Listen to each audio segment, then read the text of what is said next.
XELA stock, it just keeps going down. Hi again everyone, I hope you're all doing really well. So I thought I'd provide my 2 cents on what I think is happening with Exela Technologies, ticker symbol XELA or XELAP, if you are like me and play the preference shares.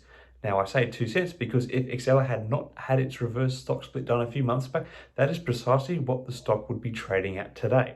Now, I haven't covered this stock for about a fortnight. However, there hasn't been much happening with the company from a news perspective in this time, other than a couple of contracts being announced. Nothing out of the ordinary. Despite this period of only positive news from the company, the stock has still managed to lose another 50% of its share value, falling from 72 cents per share down to where it sits currently at 42 cents per share. This is in spite of the company doing several things to manipulate the value of the stock, including the most recent 20-to-1 reverse stock split.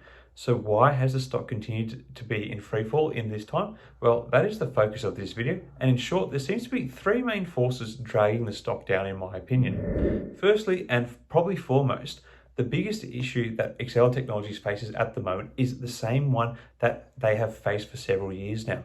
They are really held down by their accrued losses and the associated debts. As of their most recent earnings data, Exela Technologies has an accumulated deficit of $1.669 billion from the running losses over the years. To cover these losses, the company has increasingly racked up their long-term debt to cover these expenses, of which there is about $984 million in long-term debt and a total debt figure of $1.114 billion. Just like you and I, Exela has to pay interest on this debt.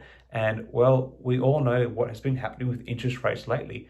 For a tech company that generates over $1 billion a year in revenue, while it's not great, it's not the end of the world in itself. However, the expenses associated with servicing existing debt, as well as the cost of revenue and declining sales the company has experienced, really eat into that $1 billion a year revenue.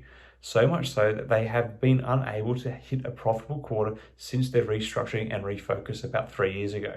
But still, in the interest expense area, it's not all doom and gloom. Quite fortuitously, earlier this year, Exela restructured some of their existing debt facilities they hold via a B. Riley Capital facility to lock in more favorable interest rates than they had been paying previously. And this occurred prior to rates starting to ramp up as they have so far this year. And there has been some improvement seen in the state of their books consequently. But still, I do think the looming burden of increased rates is playing a factor in weighing on the sentiment investors have towards the stock. It's just not pretty. Beyond the ongoing concerns with the state of the book, the other more recent development that is probably concerning investors is the potential major asset divestment. For several months, Exela Technologies spoke of seeking to offload a business unit that generated in the vicinity of $220 million per annum. It has since been revealed that the unit in question is a European EMEA business, perhaps one of the more fruitful entities in terms of growth in recent times for Exela. The proposed listing and subsequent capital raised is supposed to be used for buying back shares and to pay down debts related to the regular Exela business. But while this seems like a good idea on the surface, I feel that investors are skeptical as to the board's true intentions behind this move. Are they setting up a separate entity to transfer good assets to in order to leave the crap and debt attached to the regular Exela stock just to let it sink? They wouldn't be the first business to pull off a scheme like this.